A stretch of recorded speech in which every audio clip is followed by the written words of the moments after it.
Welcome to Shardcast, the Brandon Sanderson podcast. We're a bunch of mega fans giving you the news, discussion, and of course, a whole lot of opinions about Brandon's works and the Cosmere. I'm Eric, and joining me is Evgeni. Hi, I am Argent, and I'm here to talk about the birds and the bees. Jesus. This is the second episode we're recording today, so I expect this to be interesting. Audio listeners, what I flashed on camera. Oh God, was I don't know if you want to describe that.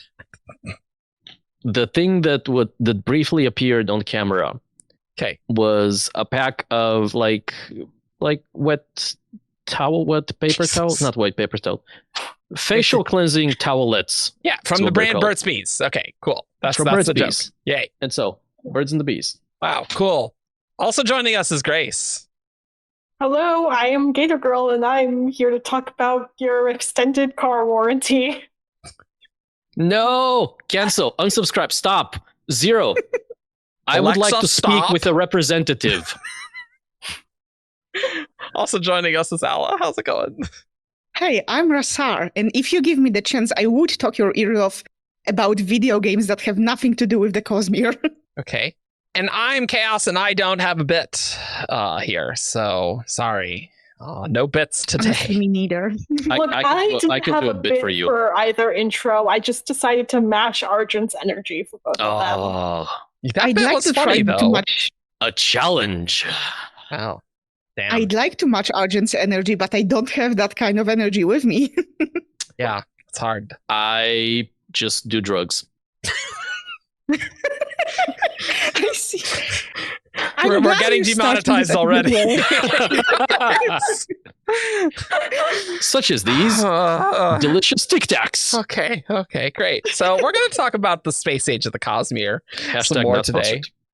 Great. This is going to go very well going by this intro. We even had a break. We got to chill. This is great. People are tuning off already. Amazing. For more of this, you can support our Patreon for as little as $1. Starting lower than we were starting last time. Personally. Oh, yeah, 100%. No question about that. I yeah, for sure. Do you know you can win tickets to Lollapalooza? Nope. We're not doing that, Argent. We're getting on task. We're getting on task. We're starting the podcast. Fine. Spoilers for everything, including EMBERDARK preview chapters. Nice. So last episode, we talked about, honestly, just some planets. We talked about Nalthus. We talked about Awakened Metal Mines. We talked about Cell, Threnody, and Datri a bit. So this episode, we're going to talk about kind of more, well, there's some other planets. We're going to talk about some of the other organizations, the Shards, the factions, and more of the Roshar and Scadrial conflict. The superpowers of the future Cosmere. Superpowers. What do we want to start with, guys? What's so striking let me your paint fancy? you a picture. Okay. The year is 2047. Okay. The Cosmere is done. Fair. No, good God, no. We are like halfway. Okay. Great. Well, good. But we are in the space age of the Cosmere. Yes. There is Roshar and the factions aligned with it on one side, and there is Scadrial and the factions aligned with it on the other side. And there are places like Nalthus and Cell, hopefully, presumably, and Datri, which are maybe their own independent, little like kingdoms, empires. Like they are their own players, even if they have trade deals or if they are otherwise affiliated with either Roshar or Scadrial. But we have those two big superpowers, right? Yeah. And I think the questions that we need to answer, or at the very least start with, are what do those worlds look like? So what is the future of Roshar like? What is the future of Scadrial like? Sure. That's a good place to start. How are these two, like we talked last episode briefly about the idea of these factions being in a cold war and potentially that war becoming a little bit hot near Mistborn era, formerly 4, now 5, the space opera. So, what does the war of changing temperature look like? What do these factions look like? How do other players in the Cosmere interact with them, and how do they interact with other players in the Cosmere? Which includes other planets, like First of the Sun, or places that we don't know anything about, like Mythos and Biendal. It also includes Cosmere-spanning organizations, such as the 17th Shard, Silverlight. Sure. Unclear what the overlap between 17 Shards and Silverlight is. Ghost Bloods. So do we want to start with Roshar or Scadrial? Because we it's not like there's a bunch of books between here and now. I'm sure our speculation as to what these look like are going to be super accurate. We could start with Scadrial. Let's do Scadrial. All right. We've seen a lot of So- Scadrial in this far Yeah. future now, Yes. So comparatively. the interesting thing to me about Scadrial is that they seem to be very. There is definitely like a southerner presence to them, isn't it? Like, Yeah. isn't like the Malwish one of like their civilized languages? That's yes. When Nomad goes to the Scadrian installation on Canticle, and speaks to them in the local tongue, they're like, "Oh, do you speak a civilized language? Do you speak Malwish?" Yeah, so it's interesting to me that, like, for one, it's kind of expected of people who travel through space that they will speak Malwish, because, like, they just met this random guy, but still, that's the first question. Well, not completely random, right? He's clearly a world hopper. He's clearly Cosmere. Right. Like, he is, like, they are not asking him, for example, if they speak the North Scadrial language. They jump immediately to Malwish. Yeah. I agree. Yes. Yeah, which definitely suggests that like Southern Scadrial is going to have a pretty prominent presence in the space Cosmere. We don't know, because like have we seen anyone who could possibly be a Misting or a Ferring? Seems like it's always been Magitech. Like, Yeah, there's a scientist in the installation, Mhm. but she touches like a bracer or a bracelet on her hand to do a steel push. yeah. Unclear what the two Scadrians that show up on First of the Sun in the preview chapters of EMBERDARK.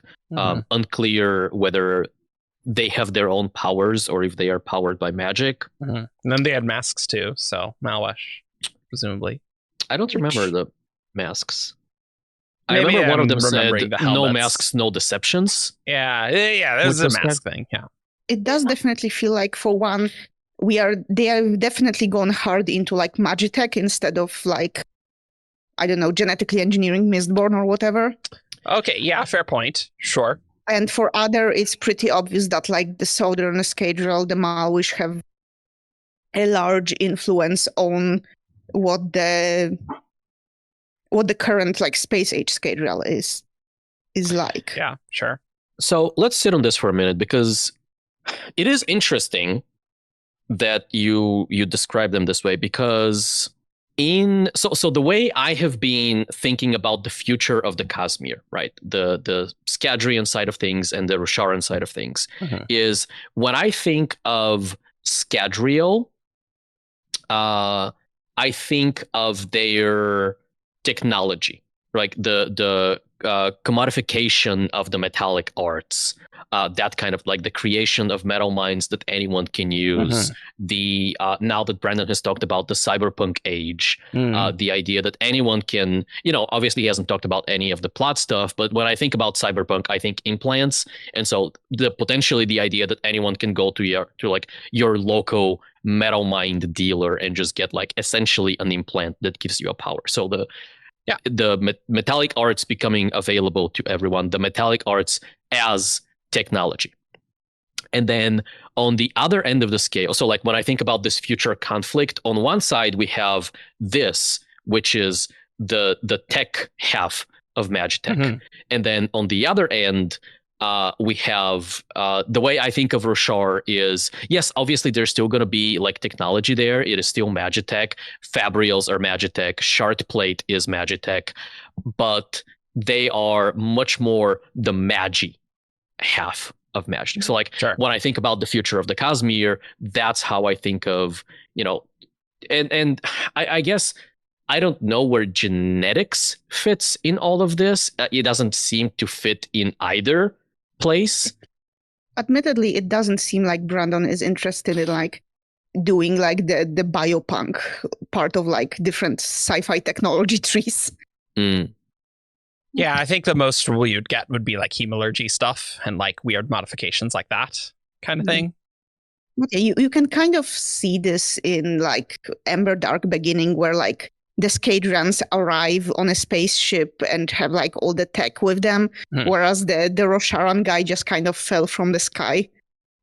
Yeah, and it's like clearly like a radiant, the Skybreaker, right? Using and magic armor instead of like power armor or whatever. Summons the magic shard gun, right? Yeah. I guess this is kind of similar, but a little bit different framing. The way I've always sort of imagined this conflict is as Scadrial being very on the like sort of conquering through almost economic imperialism, whereas Roshar is more conquering through militaristic imperialism. And I guess that kind of has a parallel of like the economic trade of magic, like technology does lend itself more towards that sort of like commercialization economic trade, whereas the magic is more the straight like armies conquering side of things. Just power. Do you suppose, like, thinking about like trade, do you suppose Scadrians sell like those ability giving implants to other planets? Yeah, probably. Like probably not the advanced ones, but yeah, sure, probably. Yeah, I feel like there's probably profit to be made from like, I don't know what a simpler steel mind might look like compared to a more advanced steel mind, right? But if there is any kind of gradient, like if they can maybe create metal minds that give you powers at a different power level, so think like Elend versus Vin on the power scale, or just like having multiple abilities in one medallion type thing, or multiple abilities. Sure. Yeah, I could see them like translation medallions, right? Yeah. I can see them making money off of that, right? Yeah. I actually really like that, Grace, because that is kind of an inherent disadvantage to how Roshar and magics work. Like anyone can have them if you swear the oath and find a friend, right? Yeah, it's very personal on Roshar. Yeah. Whereas it definitely seems like Kelsier is going to succeed in his goals of democratizing the magic, right? Like, and I think in WoBs, Brandon, when people try to ask about like ways to get around the oaths on Roshar, Brandon has always been very clear. Like the Spren have a choice. Like you can't really trick the Roshar magics the way you can trick a lot of them, because there is a sapient piece of investiture who gets to choose who they give the magic to. Even if you steal the bond, the Spren can just go no. Yeah. And I like that there can be that philosophical difference in how that works, because Scadrial could just we'll keep some things for our military, but like translation, great. We'll make more money if people can speak the same language. We can sell even more things, and get a lot of power that way. It's almost funny how this almost makes Scadrian look more egalitarian than Roshar. Yeah, I mean, in a sense, for sure. This being said, like the fact that we are getting cyberpunk Mistborn in the middle does make me think it's not really going to be egalitarian so much as like, I mean, who doesn't know what cyberpunk is about nowadays? We live in it. You got to have the big corporations that have all the power. That instead of nations, you have corporations, right? Like we got all the bad of cyberpunk without the cool aesthetic of cyberpunk. Yeah, true. Yeah, that's true. Definitely doesn't seem like things went great in the Cold War. There's a lot of Maoist stuff. I don't know. It's a little concerning for our friends up north. There's also to me almost this parallel there of Harmony talks a bit about how he thinks he made the Northerners too soft. Mm-hmm. Sure. And the Southerners were the ones who, like, once the world was remade, had to survive and figure out how to live, and they're the ones who thrive and become the dominant culture. And there's almost like this parallel to me of kind of what we've seen on Roshar with Odium's plans of, like, the desolations are a testing ground to make soldiers who are capable of conquering the Cosmere. There's almost this parallel theme of, like, struggle makes you stronger, makes you the more dominant Survival culture. of the fittest. Survival of the fittest, yeah. It's an interesting idea. It's going to be also interesting from like a reader's point of view, because like we've just spent 7 books from the perspective of, Northerner characters, even if, Vin and Ellen weren't aware they were from the North and that there was a difference.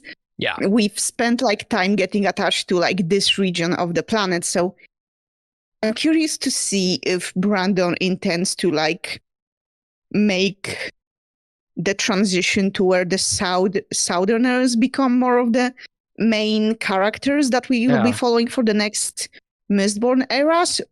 It is interesting to, and I think era 3 might be a very like or could be a very pivotal thing in here, where we spent era 1 and era 2 in the North essentially, and then we know very little about era 3, except for the misting. She's misting, right? Misting. Okay. If you're talking about the main protagonist, I think she changed like her power set like 3 times at this point. No, it's just me. No, literally, Evgeni. We did this for the Era 3 speculation. The only person who said it was a fairing was frickin' Evgeni. I looked. I looked through every single fairing. Yeah.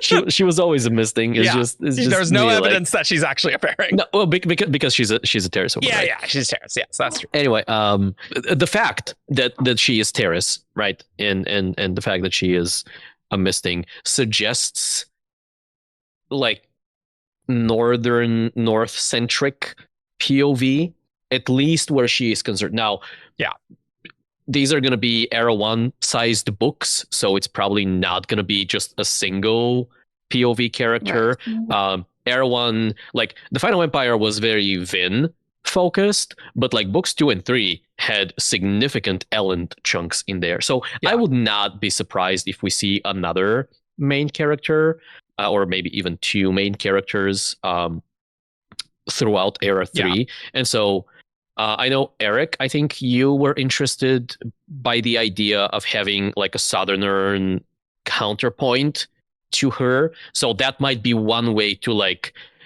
ease the reader off into, okay, the North is gonna be either severely diminished or completely no more in the future. So let's start shifting our focus down south.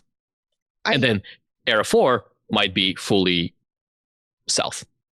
I do personally hope Brandon doesn't just delete the North, because we like I said, we just spent 7 books working for the survival of the North. So I think just ruining them at the end of like book 10, I feel like it would lose the attachment that he's formed among readers. It does seem really unlikely that he's going to delete them. Like the Terrace culture, like that's gotta still be around if you're dealing with Scadrial stuff. Maybe the Southerner culture is the more dominant one, but like it is a more integrated culture. And like, there's Terrace people, but like they would more just speak Malwish, right? And maybe like something like that. I don't know. It is going to be very interesting, but he has to be very careful to not just do like a bait and switch with Southerners that people won't have attachment to, right? I totally agree. Okay, this is going to be a minor point of complaint, but I feel like this would have been easier, like an easier pivot to perform if the Lost Metal took a little more focus on the South rather than the broader Cosmere. Well, you are absolutely correct. But Era 3 can do that. Yeah. In theory. Yeah. Yeah. Anyway, And- we don't want to rehash our Era 3 prediction episode, but yeah, right. To go to era like space there, on a larger scale, it's interesting. It's also an interesting like POV pivot, so to put it, in how we see Scadrians portrayed like in their own books and versus how we see them portrayed in the Space Age yeah. books, Yep. which is going to be interesting because like we like the 17th Shard and like people, the kind of people who watch multi-hour podcasts about Cosmere Welcome to the show. are like Hi, listeners. very, very well acquainted at this point with how Scadrial is kind of a colonialist in the Space Age. It's being kind of like a bunch of assholes in the Space Age. But like imagine if you have readers who are coming in this purely from having read Mistborn and Roshar because they've heard that like Era 4 also has Roshar stuff. And imagine like those people come in and suddenly they would like, is Brandon going to portray Scadrians and Rosharans as villains of Mistborn? Yeah. Is I suppose the question. That's going to be interesting. Like, I definitely think in the Space Age, those are going to be more Stormlight size books, my understanding, for those Space Age Mistborn era ones. And we're going to, the whole point is the clashing of the cultures. So I imagine we're going to see both sides. Yeah. Like, they will be big books with clashing of the cultures, but they are still branded as being Mistborn and not Yeah, sure. some other Cosmere thing. Yeah. Sure. So I feel like they're going to have some kind of Scadrial bias in some way. And I am wondering how they're going to square this Scadrialness of them with what we've seen of space Scadrians so far. Yeah, for sure. Yeah, I don't know. I do just want to say, it's not like the Roshar in EMBERDARK. Like, yeah, he gave a better deal, but it wasn't a great deal. Like, He was going to give him one bird like, out of wow, 100. Okay, like Instead of no like birds out of 100. We have seen a lot of colonialist asshats from Scadrial. Mhm. Yes. I think the Rosharans are also that. We just haven't seen them as much. Which is also going to be interesting, like, for people coming into this from Stormlight. Yeah. Yeah. Because, like, I am so curious, like, what happens? Like, we saved Roshar, fantastic. Presumably that's how Stormlight 10 ends. Sure. Or Roshar blows up, that's also an option. We saved Roshar, and like then like 5 books later it's like, oh no, we saved Roshar. Yeah, that's funny. I do think that it would be good for the health of the Cosmere as a series, not as a universe, as a series, to see a little bit more of like Roshar being bad in space. Yeah. Because I think right now, our depictions of these future superpowers skew more in the direction of portraying the Scadrians as colonialists. Yeah. And we have like this one Rosharan guy who is kind of sketch. But even in the context of like what's happening there, he is less sketch than the Scadrians. And so like 1%, almost exactly 1% less sketch. I mean, you can say that. I think that post Stormlight 5, we are more likely to see that. I think the difference currently, though, is that, like, there's not really a threat of Scadrial, the world ending on Scadrial right now. I don't think. I mean, what do you there's some weirdness with Discord, and we know there's like autonomy might attack again, but I think for the most part, with where Roshar currently is in the Stormlight books, it makes sense that Brandon would be hesitant to show them more in the greater Cosmere. Yeah, no, I agree with that. There's like, given words of Brandon's always been like, yeah, it's Mistborn in space. So it's like, yeah, there's space Scadrians, like, yeah, sure. Yeah, of course, right. But like Roshar's state is like, there's lots of different possibilities as to what is going to happen. lots of speculation and 6 more books. Whereas, it is just not a mystery that Scadrial has spaceships and has FTL. Right, we know. It's like right now, like is the Rosharans, are the Rosharans being led by Odium in the space age Cosmere? Right, or do exactly. they have no shards? Are there, are we going to start seeing singers pop up? We haven't seen any singers in the greater Cosmere yet. That's like an open question to me. Didn't they think that the Rosharan guy was a singer? Unclear. That was my read. I believe his voice is described as like musical or something, or like having. He's like a big guy. And admittedly, he's in plate, right? So it's Yeah, so hard. He's Rosharan. Yeah. The problem with the problem of trying to determine by like 1 the size and 2 hearing rhythms is that 1 we know all Rosharans are huge, and 2 we know that on Roshar humans are slowly starting to adapt to it. That's all fair. Yeah. Sure, for sure. So I think Roshar is a very open question right now, and maybe like post Stormlight 5, we'll know more and we'll start seeing more Rosharans pop up in future things. Yeah, that's true. Yeah, the spoiler perspective is an interesting one. Yeah. I will say, just like purely from a storytelling perspective, I genuinely don't believe that the Stormlight series as a whole will end with like Odium leading the Roshar, at least not in the form that we know him as right now. Yeah. Because it's like, in as much as this would be interesting for Space Age Cosmere, Stormlight itself also has to have a satisfying ending. Right, exactly. Yeah, and I think Brandon just writes, happy stories in general, or at least happy endings, right? And so sometimes the happiness is paid for with the lives of the protagonists, but yes. Sure, but that's, ultimately Era 1 does end in a good place. Right. The world is fixed. Mm-hmm. So I don't know what that looks like for Roshar.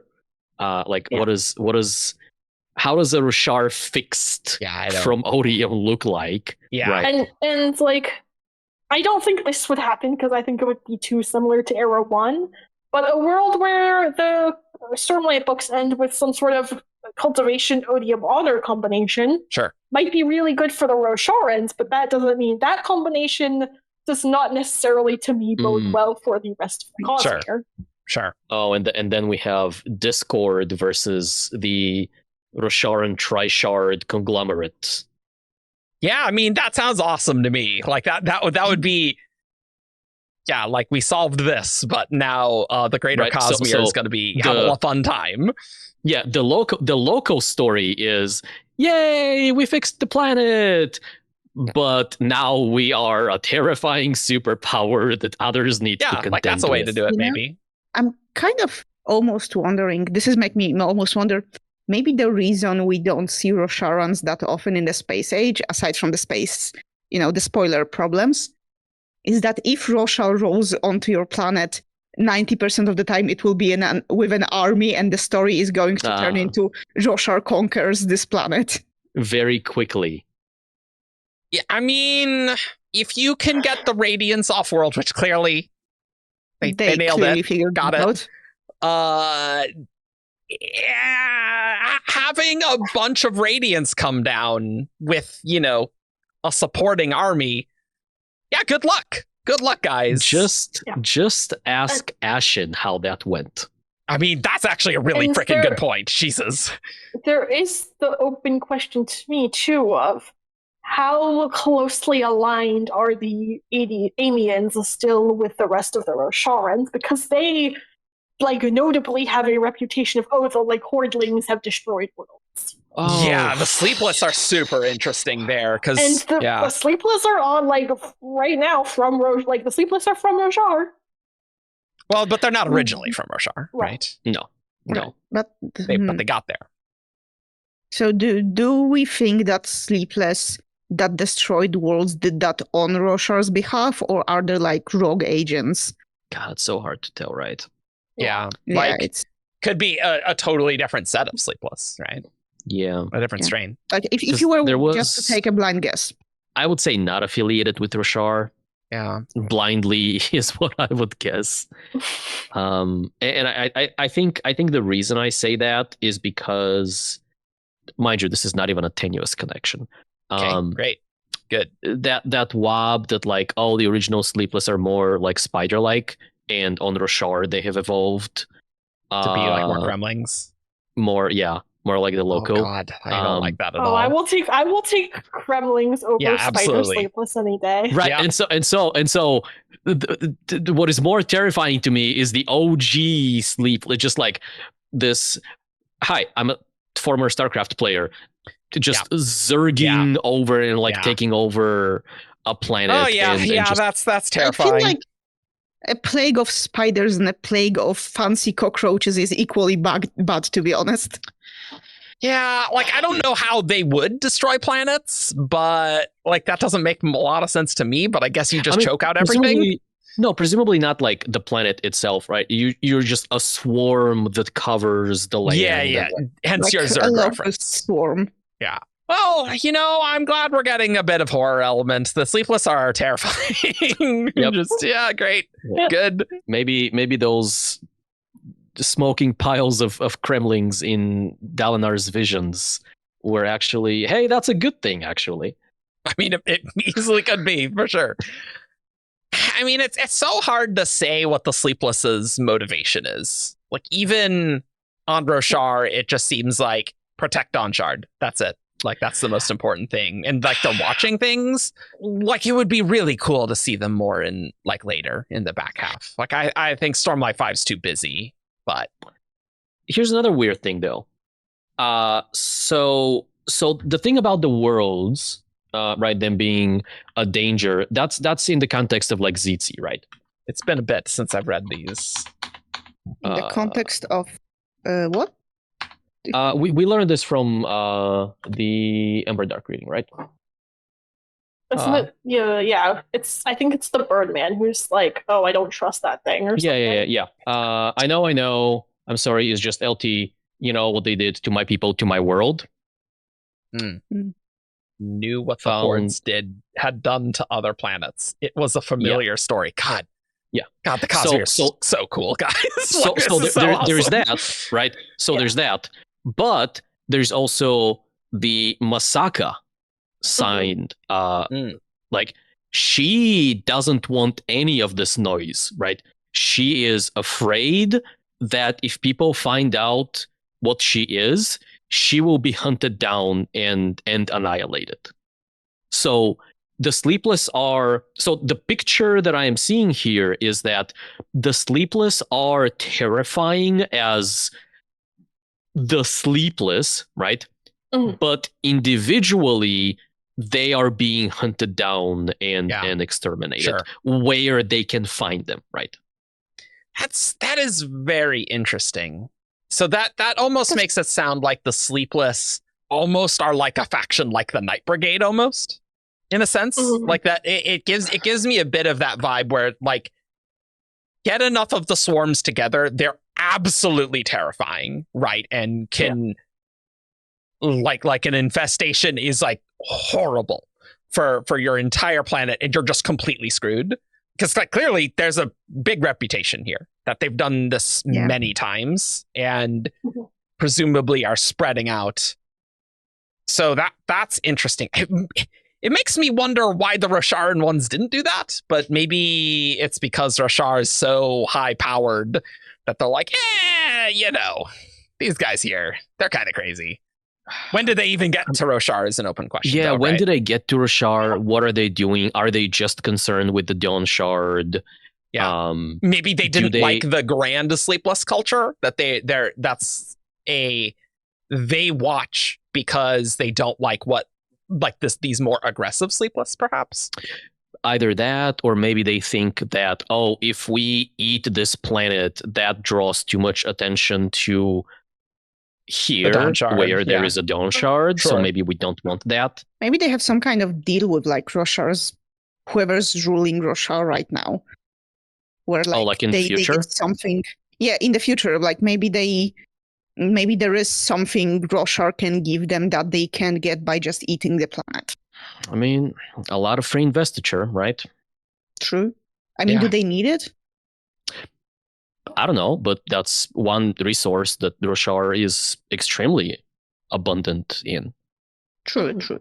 So I'm checking out the Nickley chapter in Dawnshard, which is still crazy. Well, there's also the cook, right, from Kaz's interlude. She also says Yes. interesting things. Yes. We got to get Amia stuff eventually. We will. I know we will. It makes me just wonder if people are hunting down Sleepless. What if the Scouring's like, yeah, screw those bug guys. It's like, we don't like them. Maybe they're up to other shenanigans. And Just showing up with 2 bottles of Raid spray. Let's get them. We do not like those things. So, I mean, I feel that, right? Even on the planet that's full of like sea life, bugs are weird. yeah. In other words, Sleepless terrifying. I don't think the Sleepless are going to be aligned with Roshar proper. I feel like they're going to be another like threat. I am concerned in the space age about the things you said, Alla, about how he's going to carefully make people still attached to Mistborn characters, but also coming from Roshar. Like, that's going to be complicated. But on the other hand, there are like cool stuff where you're like, man, the Sleepless is like, oh boy, those are scary, and other scary things like Shades, Night Brigade. I don't know. I like that. It definitely makes it feel like a rich world, a rich universe, rather than just, we got these 2 superpowers. Like I guess that's one of the things. Just because they're superpowers doesn't mean they're all powerful, right? Like, there's still a lot of forces out there that if they overextend, if Roshar overextends, Scadrial can get them, those sorts of things, right? Yeah. There is also and I think you were touching on this a little bit just now, but kind of the idea that even though Era 5 is going to be, Mistborn's page, like we are in Mistborn, in Scadrial's POV, we still have stories like EMBERDARK, which clearly, like the crew of the dynamic is, a dragon and a birdman and a sleepless and an aetherbound. So like there is still a lot of opportunity to have these like more human, more personal stories that are not dealing with the larger, I mean, yes, this is touching on First of the Sun stuff, and the larger Cosmere War is also touching. So like there is like an adjacency there, but I don't think Isles of the EMBERDARK is about the Roshar versus Scadrial war. But like Mistborn era space will kind of have to be, because like that's like the grand finale of the older Mistborn stuff. So it can't really be a small story.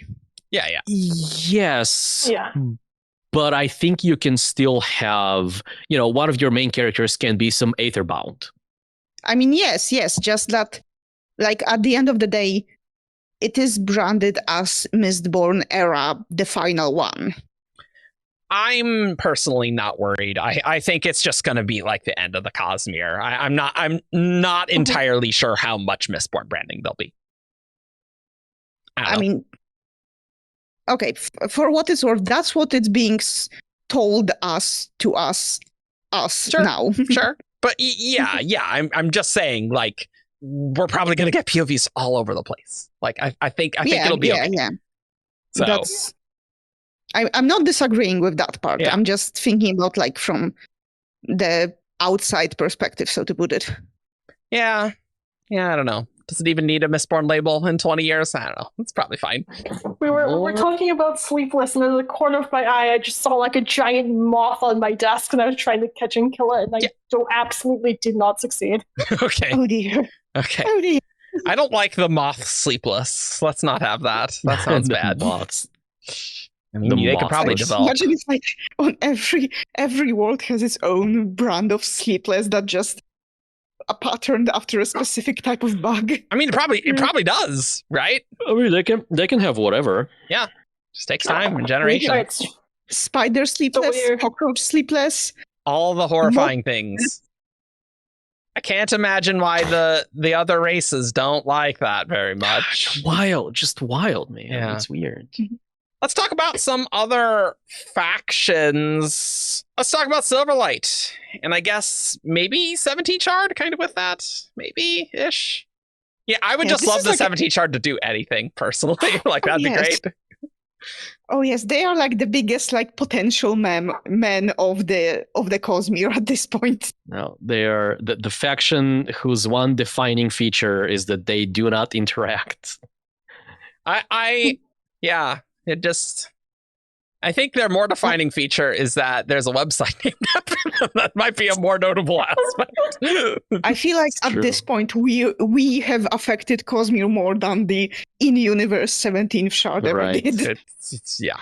So I don't know. I don't think there's anything we could possibly say on 17 Shard, but the only thing we could, I guess, question is how aligned are they with Silverlight, or rather like how. Yeah. That's always been an open question. I mean, I feel like Chris does more than, Bayon and Galadon and I would agree. I would agree. Yeah. I mean, admittedly, she doesn't interfere, strictly speaking, but she does like mostly just collect data. Yeah. I think, to me, like, the biggest piece of evidence is the idea that Frost founded the 17th Shard, and now we know that Silverlight was originally like a dragon place. Do we know that he founded the 17th Shard? He's like at the very least heavily involved or associated with them. At least that. Yeah. Because I think the letter was Hoyd addresses Frost and is like Shard. Yeah. I think I tried to look this up and it was a bit inconclusive, actually. Yeah. I wonder, now that we have more dragon lore, if they like worship him. Oh, in interesting idea. Oh, right. With like because they take the prayers, right? Yeah. Okay. I mean, that'd be an interesting way to communicate with each other and stuff. That's interesting. Convenient, right? Yeah. I guess he didn't found them or necessarily lead them, but he is the biggest proponent of their teachings, and they sort of worship and follow him the way people worship and follow dragons in the Cosmere. He's a facilitator. Maybe. Yeah, a patron is how I think of him. Yeah. He's a warlock patron. Yeah, I mean, that would imply that they are actually doing something with that patronage. Okay, that's no, it would not imply that. Yeah. I think for me, the big question about the 17th Shard is, what are they about? Right. So the Ghostbloods, they're doing a million things, but protect Scadrial. That's the big ammo, right? Sons of Honor, kind of sketchy and unclear stuff around. Bring Desolations back? Terrible plan. Question mark profit, right? They believe they're going to like restore the ancient, like, was it hierocracy or just the Alethkar supremacy? Void supremacy, I think it was. I'm not sure how well they understand their own goals, but like something to that effect, right? They are stupid, but they have a goal. Yes. I guess we really need to make our secret society tier list, and it's like, who's worse, Sons of Honor or 17 Shard? The classic question. The diagram, there is a goal there. It is completely insane because the diagram was created, during that day. But, so what is the 17th Shard about? Because I don't think you can be a faction whose goal is non-interfere. Like that seems non-interference. They must have a goal. They are like a faction that's, a faction that's all about not interfering is more like just a club that meets up every once in a while. Right? I mean, you can probably have something where it's like, okay, so like-minded people of the Cosmere, let's join our secret club, and we are going to commit to not messing with other people. So, like, essentially the original, like the OG Shard contract, but on a more mortal level. But I'm not vibing with that. Yeah, it seems like at least part of their goals is just to hunt down Hoyd, That seems which like a makes big goal. them even more useless as a faction because we know Brandon won't let Hoyd just step off the stage. Right. of the Yeah, Cosmere. they will never succeed in that for Yeah. sure. Yeah. Honestly, I must admit, like dunking on 17th Shard at any opportunity is incredibly fun. It's really ironic. I just had the thought that if everyone in the space age, like there's tons of interactions between the worlds, like, yeah, there's lots of interference between like you've completely failed. What are you doing? Right? Like just utter failure. Like, do they even exist in the space age? That is a good question. Because it's Also- like, Like, who's if there's places conquering other planets, that's like way a bigger deal than Hoyd screwing around somewhere. Like, who cares? There are rules about Mm. how much you can interfere with planets, right? Because isn't that like kind of instincts of the dusk? They're like, Yeah. there's some restrictions on what they can do. Yes. Yes. Which is why there had to be this workaround of, one of our people or one of the ones above died, and that's how we found, like, was it the translator or the schematics or whatever? Something like that. Yeah. I can see the 17th Shard having a hand in putting the rules of like planets need to develop to become Cosmere aware on their own before you can go and interfere with them. Yeah, kind of like the UN, but not completely. I feel like as an organization, you need to have any power to do anything, to get anyone to sign anything. So You like, need to be recognized as having influence. We've only seen the 17th Shard from the perspective of Hoyd making fun of them. Like, That's true. That's true. I know. Very I good know. connection to them as a faction. You know? Like It they have is. what? One dragon, which is like lovely, Maybe. except for all the other dragons. They're a friend with one dragon. Friend. Right. We don't even know if like the one dragon Yes. is like. Has a membership card. Yeah. It is interesting, like to go back to Shakespeare real quick. Mhm. Wow. Okay, way back. We're going way back. We're going way back, a few centuries. Sure. What's in a name, right?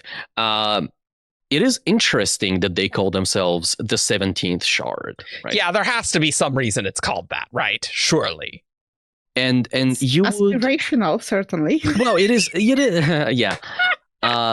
If we didn't know about this non-intervention policy, I would say that they think of themselves as, we talked an episode or two ago about the shard of democracy, the shard of socialism, kind of the idea of there are these gods within the Cosmere, the Shards, and we are an organization that doesn't have that, but we hold an equal amount of sway and power and influence over events in the Cosmere. Except, I'll believe They it when don't. I see that.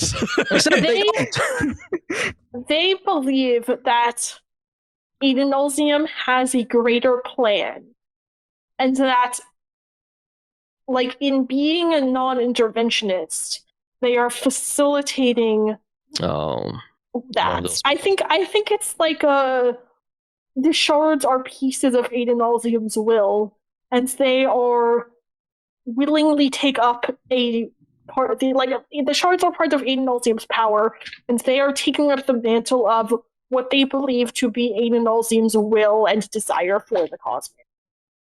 It's fantastic because if their belief is that all they have to do to like facilitate Adonalzium's agenda is non-interference, it's like the easiest policy to follow. All you have to do is nothing. Maybe they hang out in Silverlight and get drunk a lot, and maybe they're very good at that. Do you think about that? I It can would vibe be with very that. funny if like the 17th shard was just seen as like the butt of the jokes in the Cosmere. But Because, actually, that'd like- be very funny. Okay, we do, like, you were right, like, we don't even know if they still exist by space age, even if the space interaction rules seem like something they do. We do know that Frost was alive at least 80 years before EMBERDARK, since, like, he's there. Sure. So Frost's still around. That's not surprising to me, but yeah. Yeah, I mean, I don't know. It's hard to say. I think with Silverlight, it's also just hard to say because we don't really know. Yeah. Yeah, and what does that Venn diagram between 17 Shard and Silverlight look like? I don't know how similar that is. Just Chris seems like she's just doing her own thing, and I don't know. There's like what, a university on Silverlight, right? Multiple, I believe. Yeah, Universities. Yeah. Like I can't imagine the 17 Shard like that. That Chris is just like going to planets and like presumably teaching people about stuff. I think we have a very narrow view of the 17 Shard, and they are not as. Apparently I'm a 17 Shard defender. I think they very specifically dislike the type of intervention that Hoid is doing with someone from before the Shattering, going to planets and influencing major historical events. I think that is a very specific type of intervention that is easy to point to that they want to stop. But someone like Chris, who was born after the Shattering, who had this sort of very natural discovery of the magics, who is like I think that is, to me, different enough where I think that it is entirely possible they're okay with that and view it as the natural development of the Cosmere in a way that Aiden Alzian intended. Yeah, okay. Yeah, I'll buy that, sure. Mm-hmm.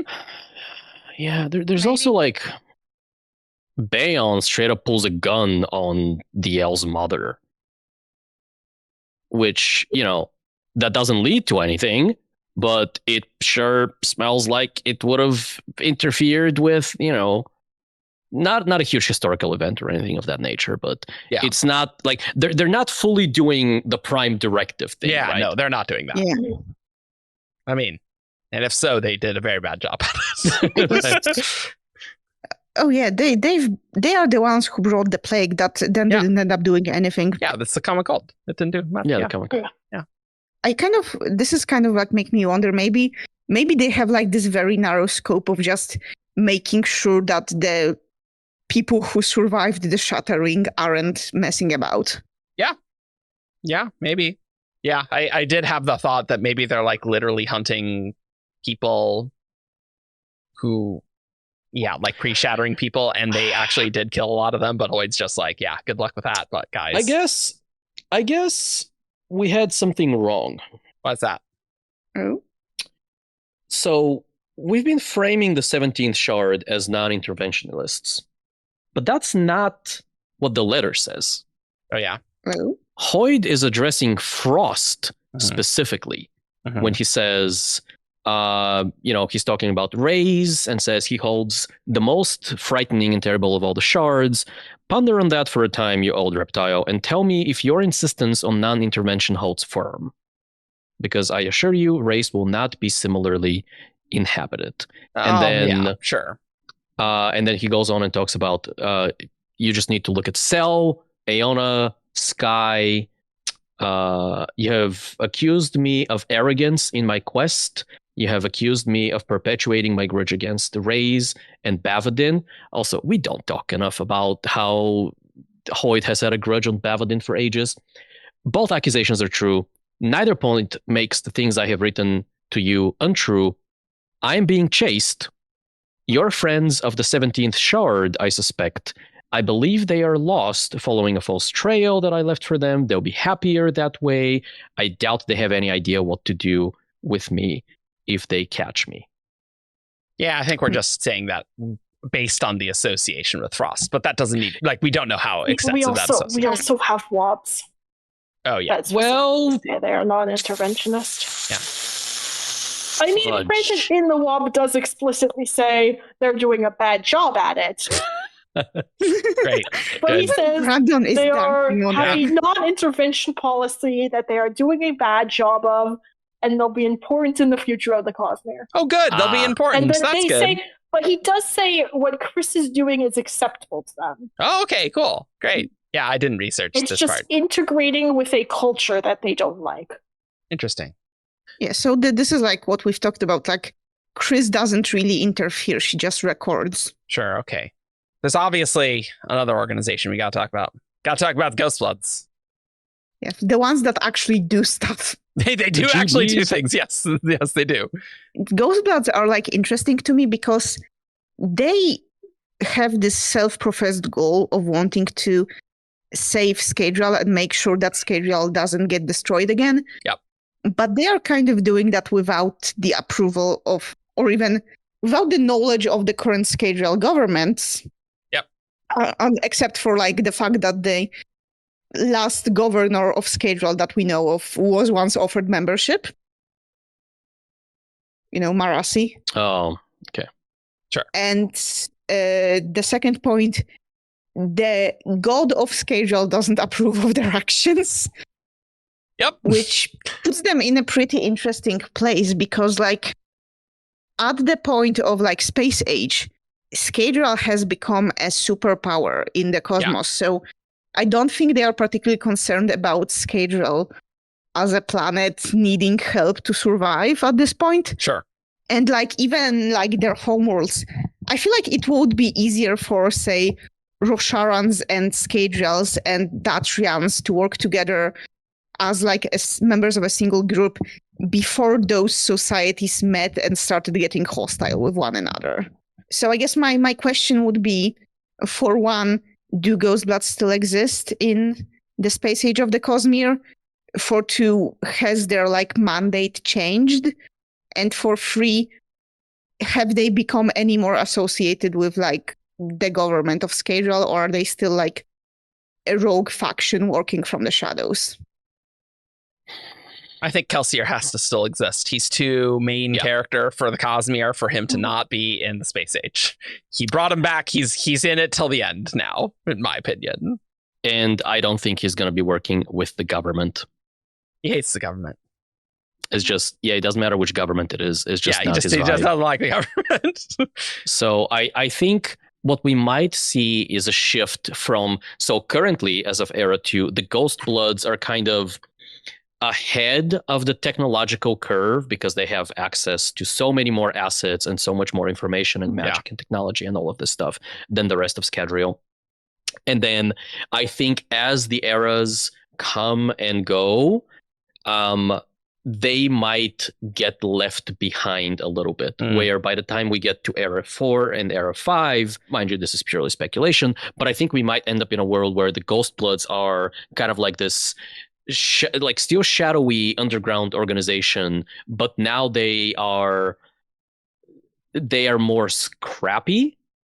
And so they still have an agenda. They still want to do things, probably not to save Scadrial anymore, because that seems to be a non-issue, but like it might change to more of a spiritual, oh, Scadrial has lost its way, oh, Harmony has lost his way, stuff like that. And they might work to bring balance to the Force in that way. My one like issue with that is that they have kind of is the Roshar and Ghostbloods, in short. Like, because we know that Ghostbloods on Roshar are kind of doing their own thing as well, trying to get their own methods. And I'm just not sure how much, for example, Mraize and Eatel are invested in saving Scadrial, for example, or if people like who don't have that connection, because like Eatel isn't Scadrian by birth either. Yeah. She's just, inherited the bloodline. I don't care about the Roshar branch. I think they are going to be doing their own thing. I think it's interesting to think about the future of the Cosmere, where, you potentially have homeworld Ghostbloods working against off-world Ghostbloods in this galactic war. But I don't think the Roshar branch needs to follow program. Yeah, I don't think. I mean, I'm not even sure how much they are with the program right now, but I think the Ghost Bloods are going to exist. I think there's still a lot of Protect Scadrial that they can do, and I think that is going to morph to screw over Roshar everywhere, and I think they'll have a fertile ground of stuff to deal with there. To me, what's interesting about the Ghost Bloods is the question of how much of the current Roshar versus Scadrial sentiments that we've seen will come out of the interactions in between like Shallan and the Ghost Bloods currently, and Yasna and the Ghost Bloods. yeah. Shallan starts the Galactic War. I mean, she's got to kill more people, right? Like she's has to. Like, is this Cold War almost starting because the Ghost Bloods wanted to protect Scadrial and did this foray into Roshar, and the leaders like Yasna and Shallan found out about it and didn't like it and started making moves against them in turn? Sure. Yeah, like that's something I was also thinking about. I think I might have said it on one of the past episodes, but like the fact is that Roshar's first interaction with Scadrial, or with like a Scadrian aligned faction, are the people who are working to actively screw them over, to be honest. Yeah, absolutely. I can't imagine that improves relations. I think it can only go down, really. Yeah. I like the idea that maybe the Ghost Bloods, they lose their technological advantage. Although maybe like that's their whole thing. They're in the shadows and yeah, technology advances, but we find the most cutting edge thing. Like maybe they still do have the coolest toys. But like maybe the delta between what they have and what normal people have is not huge, but they do still have an edge. Whereas right now it seems like they have a massive edge. They really are space Illuminati. Yeah. I mean, there's going to be plenty of space Illuminati. We got the Irie, we got, so many space Illuminati. Like, I'm kind of like reminded, I don't know if you guys remember this old MMO called The Secret World, or like the whole so the whole premise of that game is that there are three like factions of like secret societies. Yeah, the Templars, Illuminati, and the Dragon. Those were the Secret World factions. And the whole idea was that all those secret societies are running around, constantly interfering in each other's secret schemes. Nice.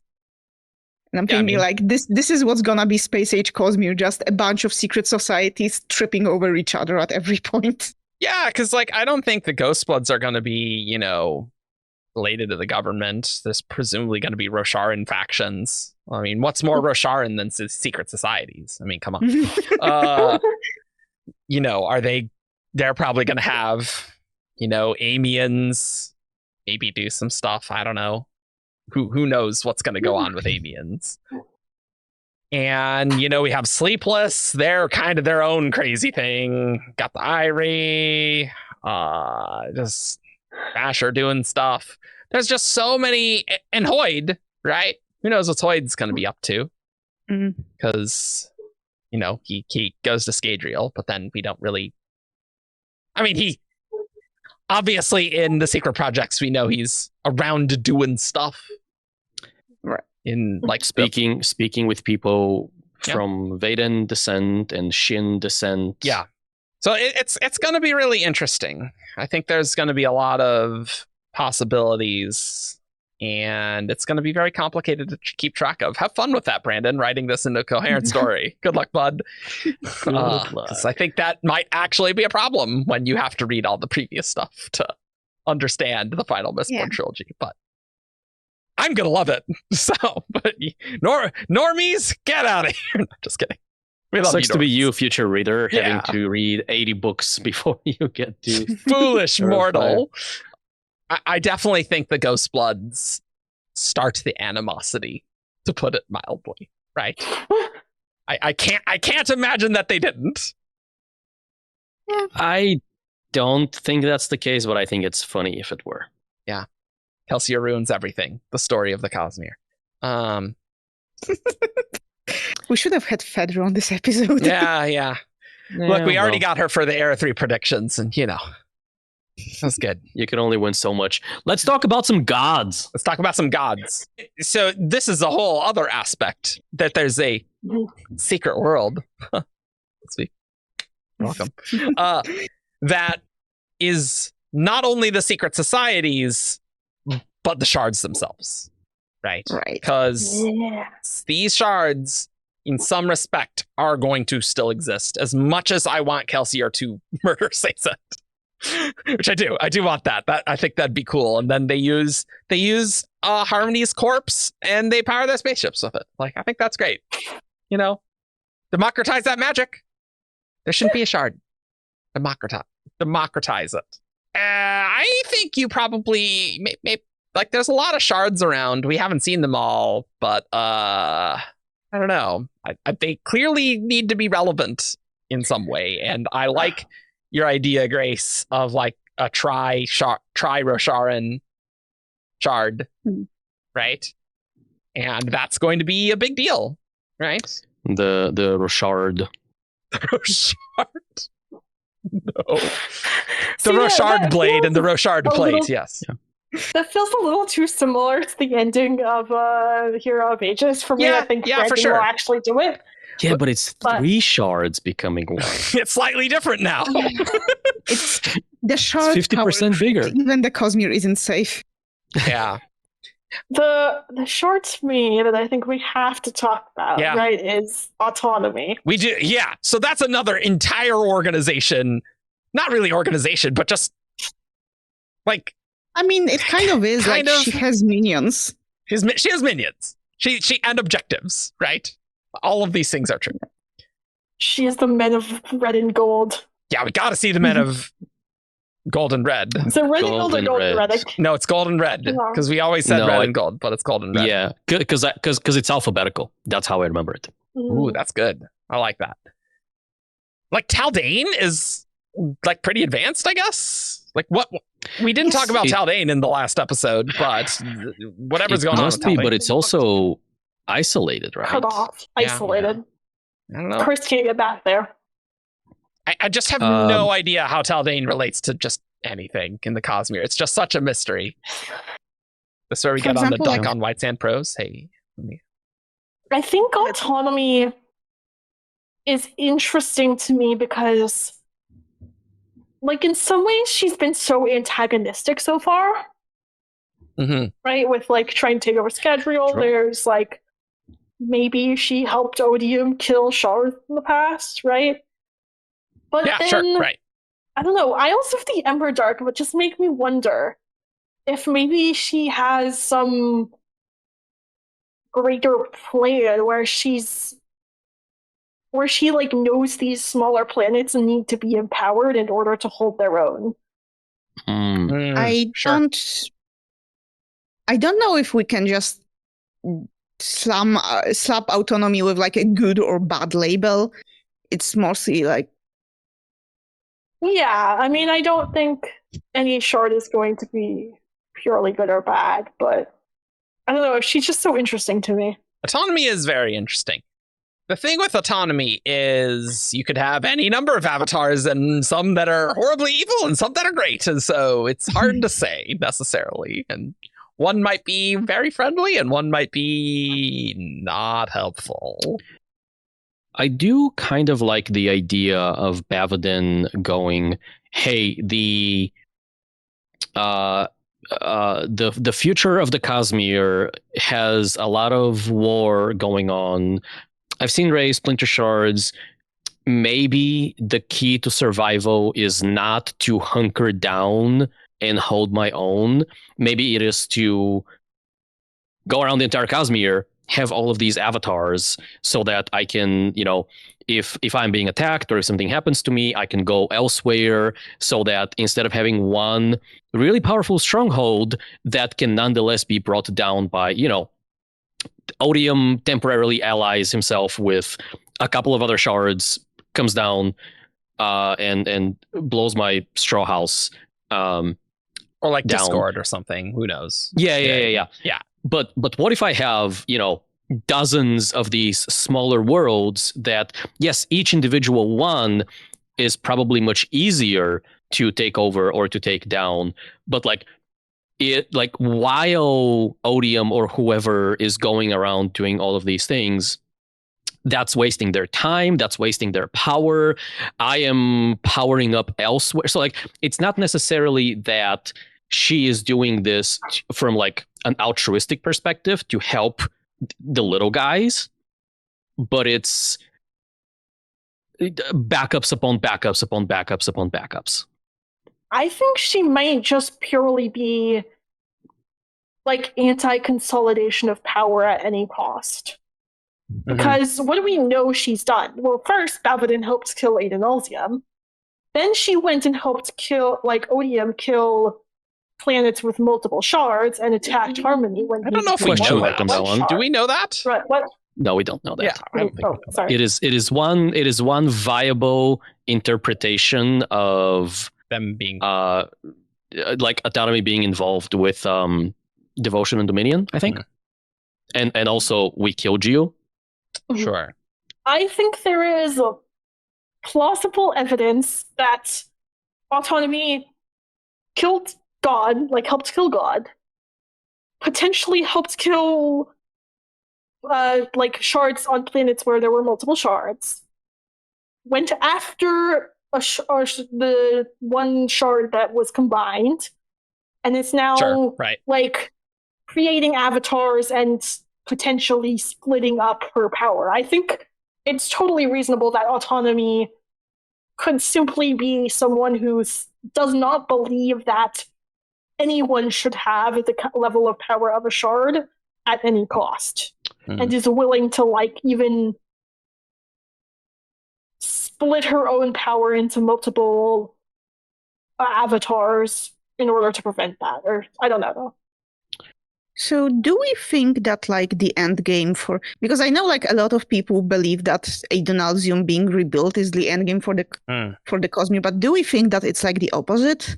That like the way that at the end of the Cosmere there will be no more shards? We just kill them all. I do. It's probably simpler.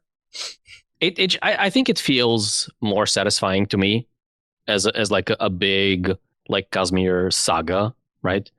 There is poetry to the idea of this whole thing started with us shattering God, and we are ending the thing with the unshattering of God.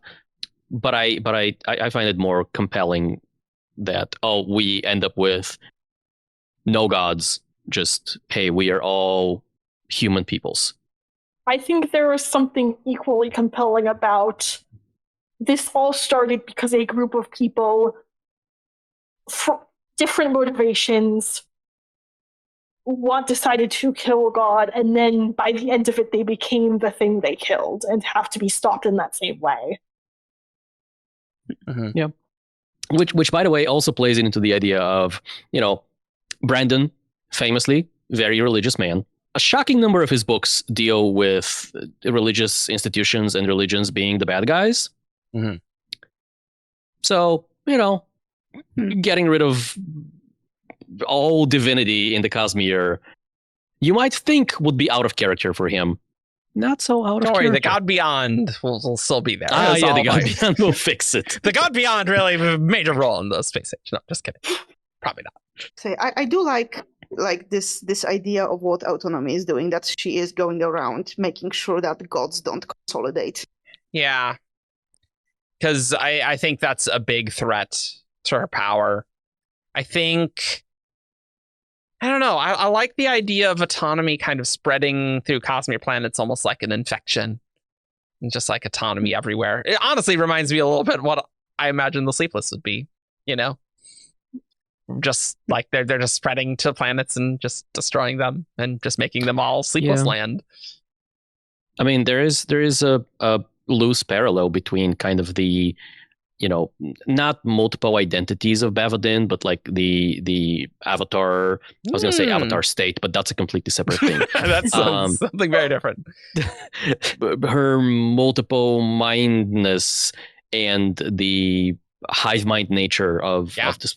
No, I'm not saying that obviously like she's not sleepless, but like thematic parallels. Yeah, sure. I don't know if we're going anywhere with that, but I want autonomy to be cool and important. I want Taldane to matter. Clearly, Brandon wants Taldane to matter if he's doing whites and Very pros. much. So He can't leave Taldane alone. He can't. So I wouldn't even mind him not wanting to leave Taldane alone if it wasn't for the fact that he doesn't want to leave a specific single plot line on Taldane Yeah, it's alone. just this one story. Kenton, very important. White Sand ends with a teaser for a sequel. Yeah, and that's the one I want to read. Yeah, exactly. And we will never get it because Brandon needs to write 12 different versions of White Sand. That's Classic. Yeah. One for each Aether. Oh no. But I mean, there's also a bunch of other shards, right? Like even if like there is, let's say, Discord and a tri-shard. I feel like I'm missing some wob or something. Why do we all just assume that Harmony will become Discord because that's like plot interesting, or do we have like because of the prophecy? Yeah, his name will be Discord. And they shall love him for it. I think something like that. Yeah. So and there's like the hints of it. So I think So there's like Lost Meadow, the shadowy double that people see around Harmony, right? Sazed becoming more sketchy throughout the book. Sazed's current state is not like a long-term solution. Like there needs to be some shakeup. Like this sucks, man. And I think from a real Maddox perspective, it makes sense because he's no longer there's no longer being ADM created, so there is a slightly more ruin than preservation and harmony, and that's what's taking over and becoming Discord. I'm thinking because we know one single line from the Space Age because someone once asked for it. That's not for Space like a Age. Sazed quote. It's Era 3. Well, Era 3. Was it Era 3? Yeah, it was Era 3. Was this okay? My question is: isn't this wob from back when Era 3 was supposed to be Space Age? No, it was Shadows of Self. It was the Shadows of Self signing, release signing. So he had already written bands. Wasn't that back when he was still on that like Era 1.5 nonsense? No. And also he didn't say Era. He said it was like Mistborn 9. And he'd already written 6 Mistborn books. So like there's no way. And he clearly planned Lost Metal. So it absolutely has to be Era 3. The current Era 3. It always has been. We know that he has this line like "it is yours" or something like that. Yes. So do we think that's still Harmony talking or Discord? It's hard to say. I didn't really necessarily have any specific thoughts on Discord more than the Era 3 speculation podcast, I guess my bigger question is when do you think the switch happens? Oh, Era 3 for sure. Era 3. Yeah. Era 3. Yeah, for sure. And that's going to be setting up we have 3 Mistborn trilogies. So we have Era 1, we get Harmony, the first trilogy, Harmony's created. Then, Harmony, there's some issues. The second trilogy, what is now Era 3, we deal with that big Shardic thing.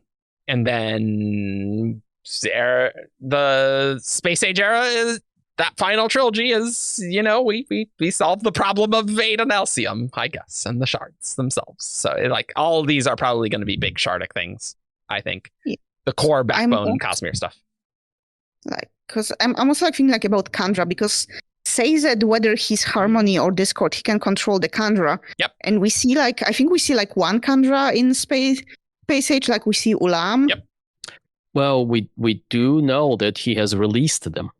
Yeah. That's what he said. Do you think maybe this is something he does when he realizes he's about to become Discord? Yep. Ooh, I do like that. That's good. I like that. It's exactly what I think happened. Then he's like, okay, I can't be controlled. That's spicy. I like it. That's good. Yep. That sounds like it's going to be a very heartbreaking scene. Yeah. Yeah, I think it's gonna be really good. I'm really excited for it. But I don't know what it means for him to release the Kandra. But yes, thematically, yes, I think he goes, I am not myself anymore. I cannot trust myself. I should not have. Maybe this is where that "it is yours" line comes in. Maybe your freedom like your Well, self control or whatever. I think it doesn't feel big enough. Yeah. I think like it's going to depend on context. Yeah. Yeah. We think, I don't know, that we have a lot more shards though, because on our list, other than just Harmony/Discord and the Roshar and Shards. Well, we can go through all of them, but I feel like most of them we don't really know enough about. No, we don't. Yeah, but I most are want gonna them be to It's be like either shown. dead or just mentioned in passing, other than the ones we've already done. I want recently. invention to matter. Would be cool. I think invention is going to be interesting. Like maybe Cool. not super important, but I think they're going to be involved. I need a space Of all battle the with ones- shards in the spiritual realm fighting. Wouldn't that be cool? Oh, now the battle has moved into the spiritual realm. Well, technically, the battle with ambition spanned all three realms. So that's not okay, the actually. Okay, I see what you mean. Okay, no, okay. So Yeah. in my head, I was like, okay, because you were previously you had described this as like two spaceship armadas fighting and stuff, which I had imagined in physical space. Yeah, like, okay, now we have, but no, the rules of engagement they're all have not three realms. changed. Yeah, they're all Yeah, three yeah. realms for sure. That's fine. We have to see that on screen. We have to see something awesome like that. It'd be cool. A big Oathbringer massive space battle. We got like 5 shards there. Hell yeah, that sounds. But stick in like 3 aethers. Cool, great. Right. That will not mess up the Cosmere at all. Well, it's the final battle that's- for whatever happens in the Cosmere. It's probably Yeah, fine. this is how we open the Eye of Terror in the Cosmere. Blow it all up. Yeah, I mean, the end of the Cosmere could just be. Yeah, Great yes, power of the everyone surges. explodes, rocks fall, everyone dies. Yeah. Mhm. I think there might actually be a small riot on the digital streets if that happens. Yeah. I mean, you have thousands of years of Cosmere to play with. If you like, I actually think, as far as universes go, at the end of the space age, you could destroy the universe. that'd be No. fine. That'd be fun. No, it would not be fine. That'd be good. I like that. No, We've I explored don't like a lot of the tech levels. There's so many different worlds that you can still write stories, and that's the grand climax. You destroy the universe. Right, but like there's this it's going to be depressing thing, like all these stories. It's like making the Black Widow movie after she already died. Yeah, okay, that's true. fair. Yeah. That's fair. Yeah. No, that's not what people want. People they want, some kind of closure to it all. I even if mean, it's what's not more necessarily a closed than happy death, ending. if you think about it? I'm not saying this is a good idea. No. I'm just saying it would be a definitive ending. Yes, I that's suppose factual. it hardly gets more definitive than total party kill of the entire Cosmere. Yeah, Yeah. the heat death of the universe. Have fun. Just fast forward billions of Yeah, years yeah. into the future. And Yes. it's like, well, here are all the shards. They are functionally immortal, so they're still around. And now there's no more universe. Yeah, no more universe. One other thing that, we want to talk about is, some of the science and technology. We talked about awakened metal minds in the last episode, but we didn't talk about anti-light and anti-investiture as a whole. That's just regular light, not anti-light. You The can only get that in the anti-light. Cosmere. Oh no. Nice.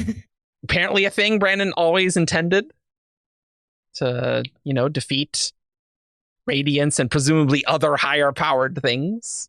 Yeah. Yeah. Navani. Okay, I'm not going to go on another rant about how much I didn't like this plotline in Rhythm of War, but Okay. I will just express my dissatisfaction with it. Okay. Someone was going to make it eventually, Yeah, what do we think about anti-investiture? I feel like it's got to just be really prominent, right? I'm guessing this is how, for example, the Night Brigade could destroy a planet. Yeah, sure. No, because I don't think anti-light would have any real effect on regular matter. No, yeah, it wouldn't. Okay, but light anti-light bombs. Sure, that Like is if more. this is supposed to be Yeah. Cosmere's equivalent of like nuclear weapons. If it is I- supposed to be, yes. I can see anti-light bombs becoming the Roshar equivalent of harmonium bombs. Yeah. Harmonium bombs, trillium bombs, Yeah. like Yeah, maybe. for sure. Yeah. I Yeah. think like anti-investiture, anti-light on its own. The thing is we don't know if you can really make anti-investiture, or like we don't know the process of making anti-investiture for things other than like the 3 Stormlight, Voidlight, Lifelike. Sure. Like, yeah. if that's really going to be possible. Mhm.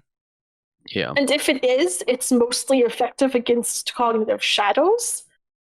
Hmm. Which makes And- me and, really like, hope we can get some investigating. anti-shades and see like a battle of Shade Army, the Night Brigade against like Radiance wielding anti-shade daggers. Dang, man, that sounds amazing.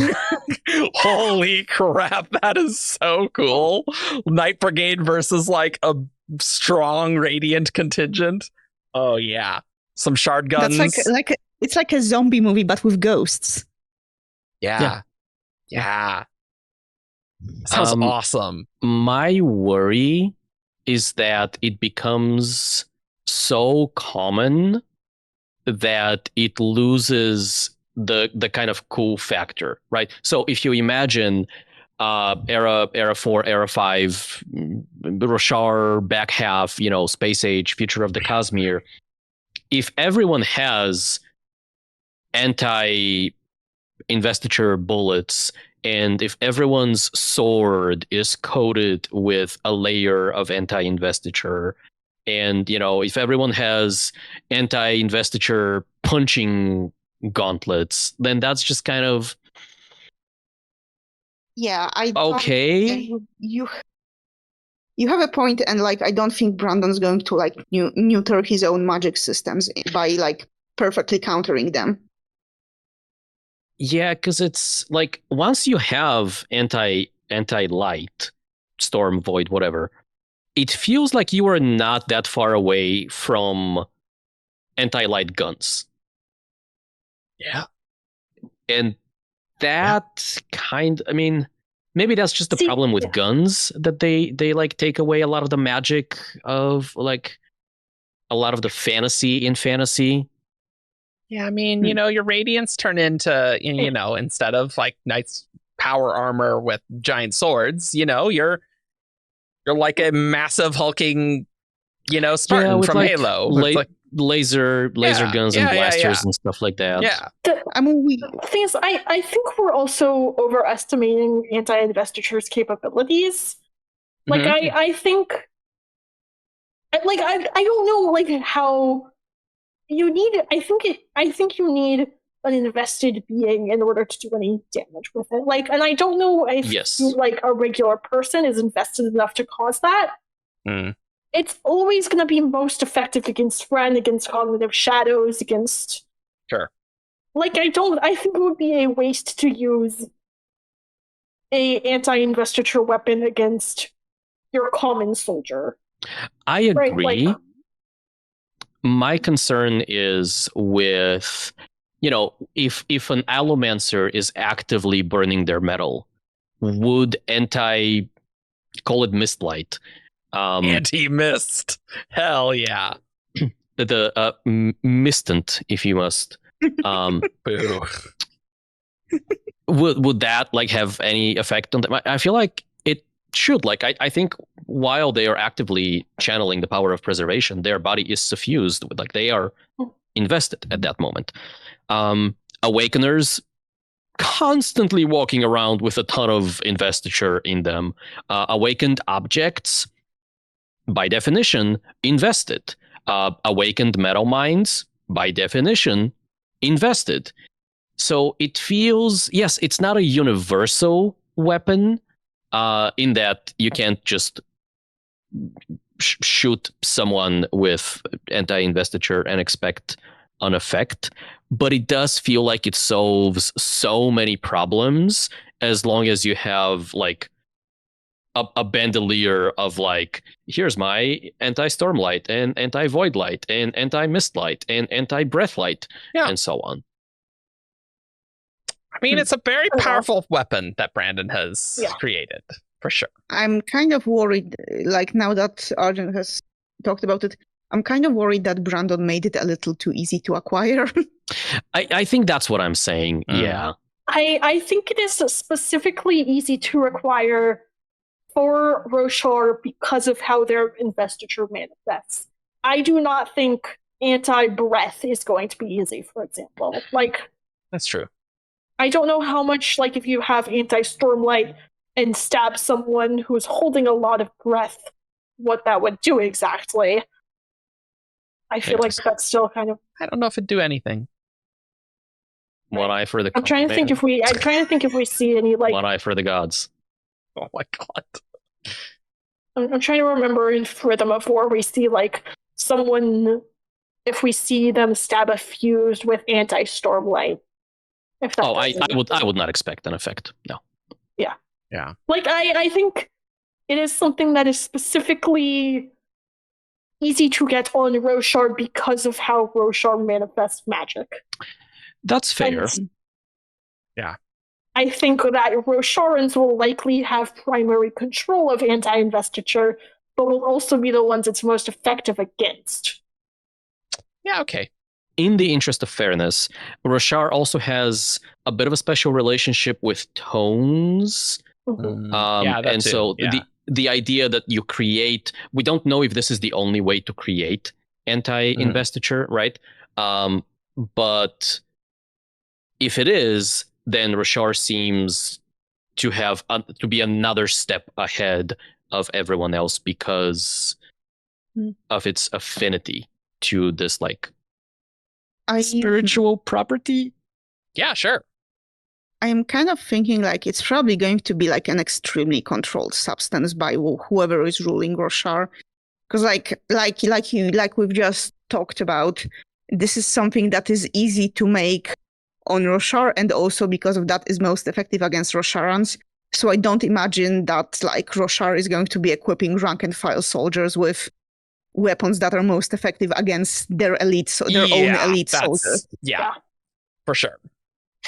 That seems fair. I do think Rosharans going out into the greater Cosmere and finding out there is an army of shades, cognitive shadows, that anti-investiture of that type would be super effective against. I can see something where it's like, oh, we need to develop a specific type of anti-investiture against them, and finding out it's more difficult than they originally thought could happen.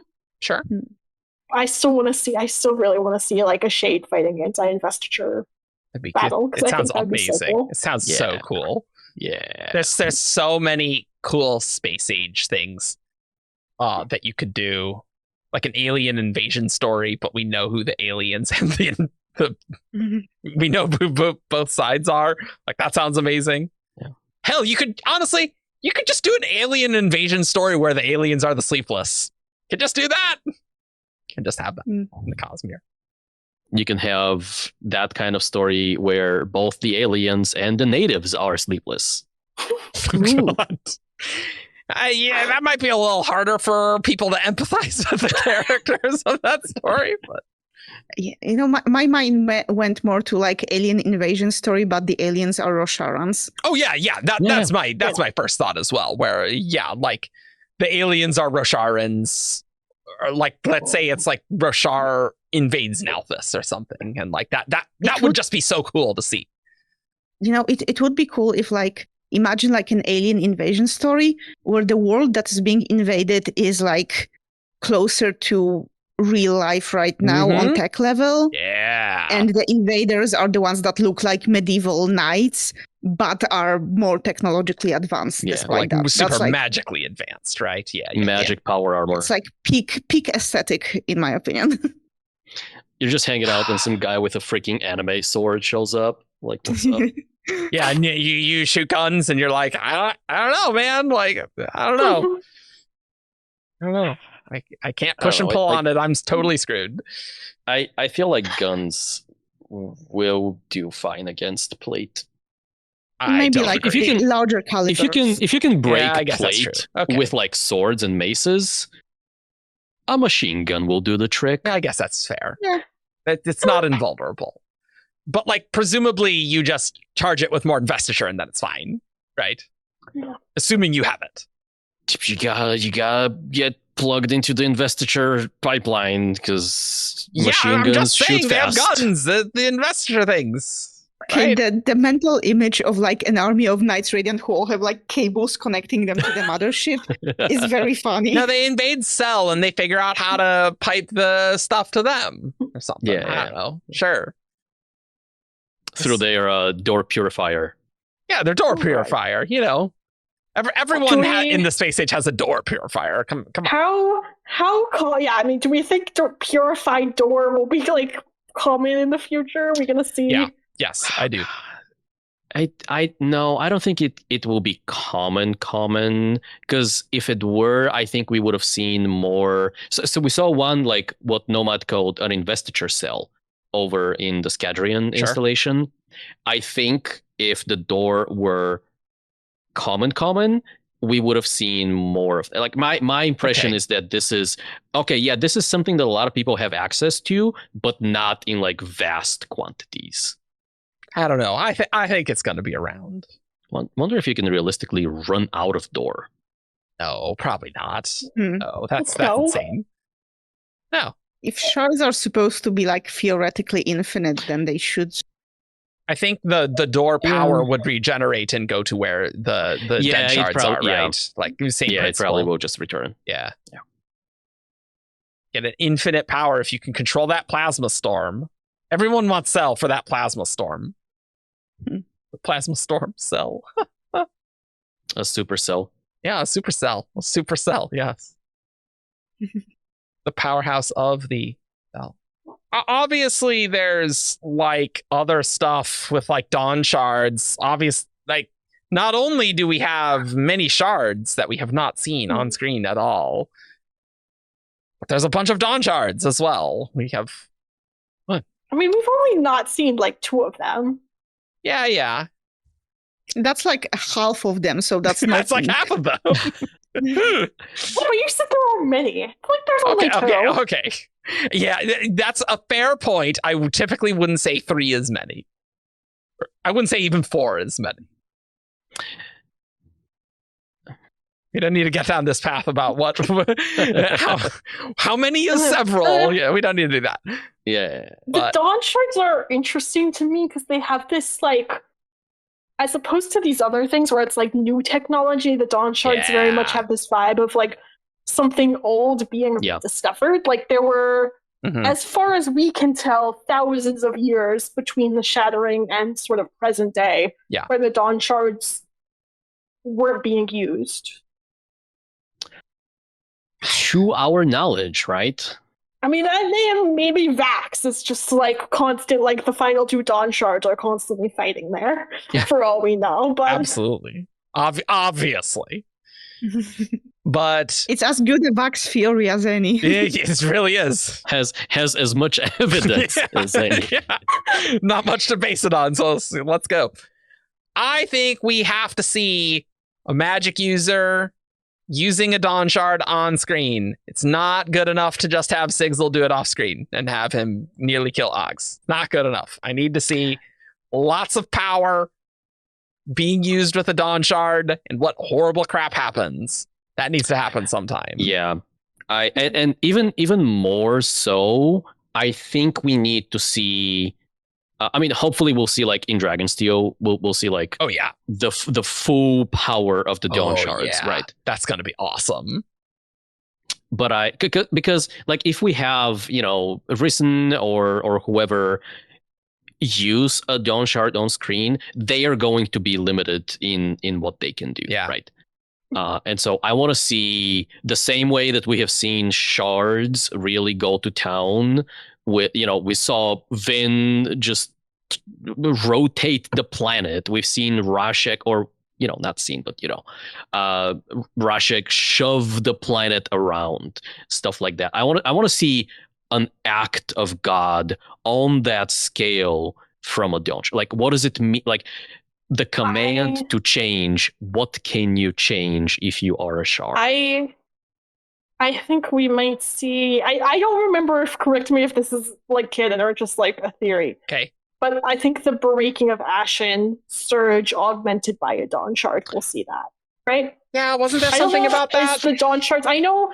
I don't remember the context to which Dawnshards were referenced in. No, I remember Stormlight what it in is. terms of I know exactly No, what it's- chapters it is. It's Honor Raving, isn't Yep, it? yep. It's the very last one in part 4 of Oathbringer.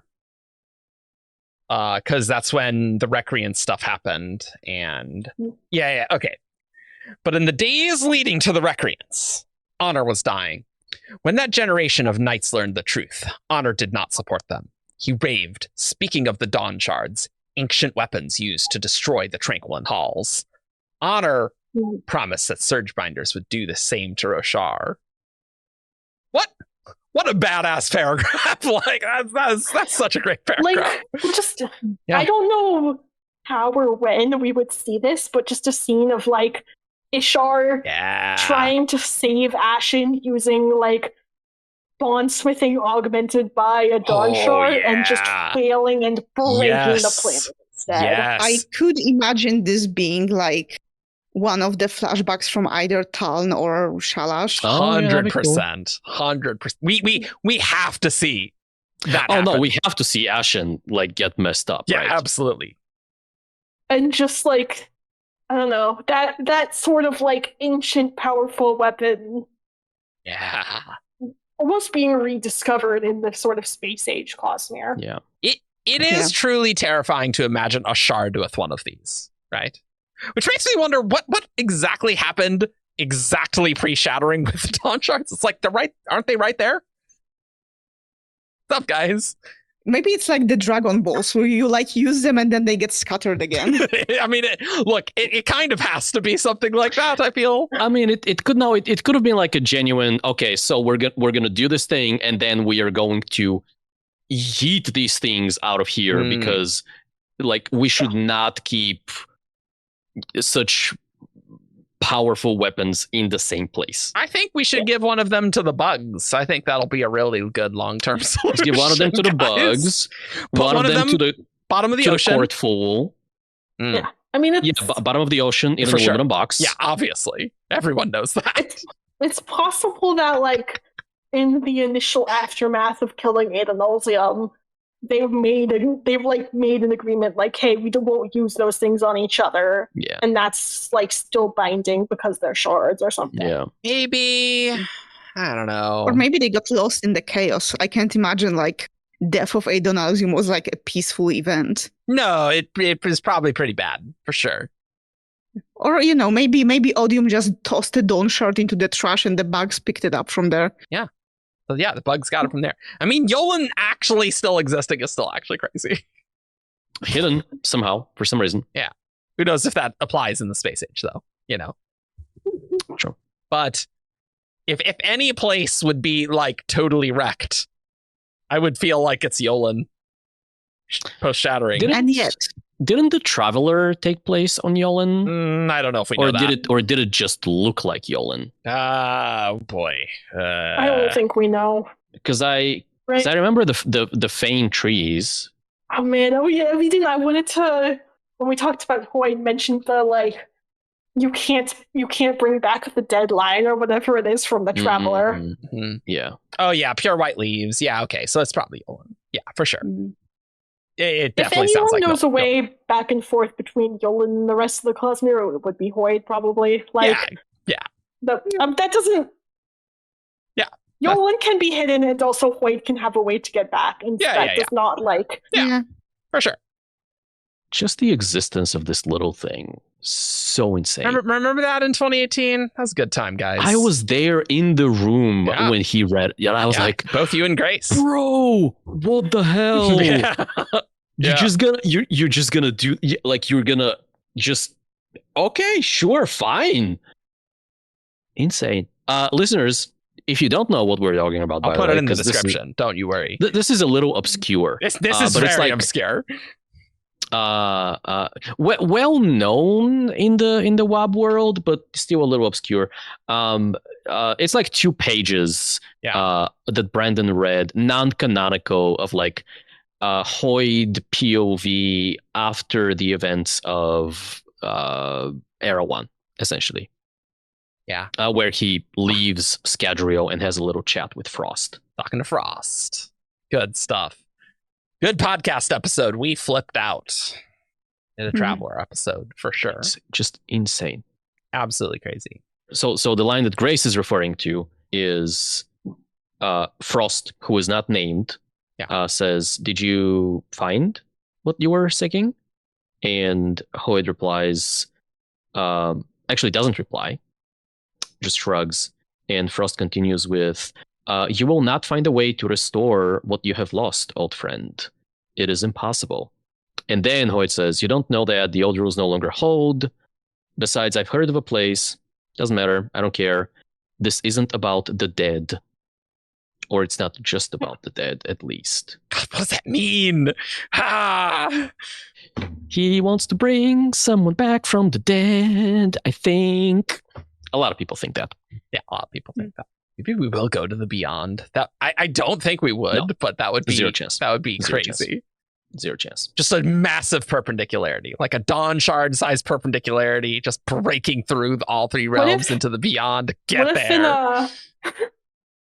In Mistborn Era 4, Kelsier and Hoid finally bond over losing a woman they love and having her go to beyond. And instead of just following her in death like normal people, they're just being stubborn and hanging around trying to like bring her back or whatever. Nice. Good. And that's like what they finally become friends over. This is like gonna be like that one Batman v Superman moment, except instead of save Martha, it's gonna be save Mare. What did you say? Why did you say that name? Mare. Why'd you say Mare? So who is putting on this super deep voice at this point in the scene? Hoid or Kelsier? I think Kelsier is the Batman. Yeah, Kelsier's got to be Batman. Yeah, 100%. Yeah. Okay. I mean, that would be a fun way to gimp Superman. That's what we're here talking about on this podcast now, where, because the problem with Superman. Oh, he can't hurt people. He can't hurt people, right? Yeah. So he could be very powerful, and Hoid has lots of magics. Hoid's not exactly like a Henry Cavill kind of guy, though. That's for sure. No, but he can light weave himself to be. Ooh. He can light weave other things too. Who's to say that Henry Cavill is not just a light weaving all of the time? I mean, that would make more sense than him being real. If you think about it. It seems fake. A nerd that just light can weaved himself. Yeah, right. Yeah, for sure. 100%. That's our conspiracy theory for today, everyone. Hey, Henry, because you listen to this podcast, obviously. As a fellow fan of Brandisser, we love you. We really all do. in good humor. Yes. Also, come on the show. Send us an email. Yeah, come on the show. We'll talk about Stormlight. We cannot pay you thousands of dollars to be on the show, but no, I have some Tic Tacs left if you want. Oh, great! Yeah, that'll really get him here. If you want Henry Cavill on the show, you can support us on Patreon. Patreon.com. I feel like we should not promise that. We should not support us at the $5,000 a month tier. There's no way we would ever get enough money to do that. No. But you're welcome to support us on Patreon if you want. No. I don't know what his rate is, but it's very high, I'm sure. Maybe we can get to him through Brandon, though. Thought about that. Any other thoughts before we get into who's that Cosmere character? I am excited for, obviously, the future of the Cosmere, but also very specifically about smaller stories like what Isles of the Emberdark seems to be. That are, not about the fate of the universe. They're more like local, more personal stories that still are Cosmere stories with a lot of like crossover and stuff. That's what I want to see. I am kind of hoping that Brandon opens up Space Age Cosmere for more writers because it's shaping up to be such a vast sandbox. Yeah. I feel like I like what Brandon writes. Obviously, I'm here, but I feel it would be a shame to leave it in the hands of just one person to write. I think we're going to get more and more authors as things go along, right? Definitely want to see where Isaac and Dan land in this thing. Cool. I want to see a Dawnshard blowing something up on screen. Not in the past, in the future as well. But Ashen will be cool to see blow up, for sure. Cool. let's head on over to Who's That Cosmere Character? This character is from Roshar. Menace. Tien. Tom. Braze. Void in drag on a horse. It's time for Who's That Cosmere Character? Caw. All right, listeners, you know how the game is played. You send an email to wtcc@17shard.com with 5 clues in the character that those clues correspond to. I read each clue aloud, and after each one, our panelists have the chance to guess who's that Cosmere character. Let's begin. This one was sent in by Noah. Clue 1. This character is not a point of view character. Ooh, an interesting clue. Nightblood? It is not Nightblood. Maya? It is not Maya. Is it Tongfa? It is not Tongfa. Clue 2. This character is religious. Let's Think we gotta go with King Idris himself, Dedalin. It is not Dedalin. see. One of these days, we will genuinely forget his name. Yes. I'll never forget Ridger, though. His son, so important. No. I don't remember his name. The Argent that had the weird wrestling scene with Oh, yes. Kadash? Kadash. Kadesh. It is Down. not Kadash. That was a good scene. Very homoerotic, but great scene. Extremely homoerotic. I will guess. Let's see. I guessed a lot of Celish characters last time, so Yeah. I'm gonna go to Naltis this time Great. and guess Parlin. It is not Parlin. Clue 3. This character is royalty. Ridger. Wait, we are on clue 3. Yeah. Yes, we are. Not a POV, religious, and then Royalty. Royalty. royalty. Ridger. Oh wait, It is not Ridger. Damn. Vivenna's older sister, Fafen?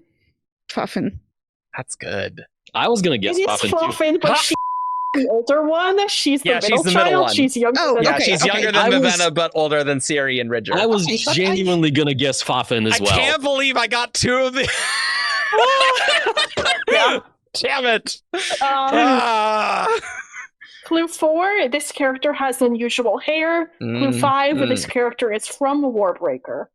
I like Nice. that. That's a good Nice, narrowing nice, down. nice. We Yeah. would have gotten to the Adrian royal family very quickly. I Although think. we were working our way through those. I was royals. just too busy faffing around to get there.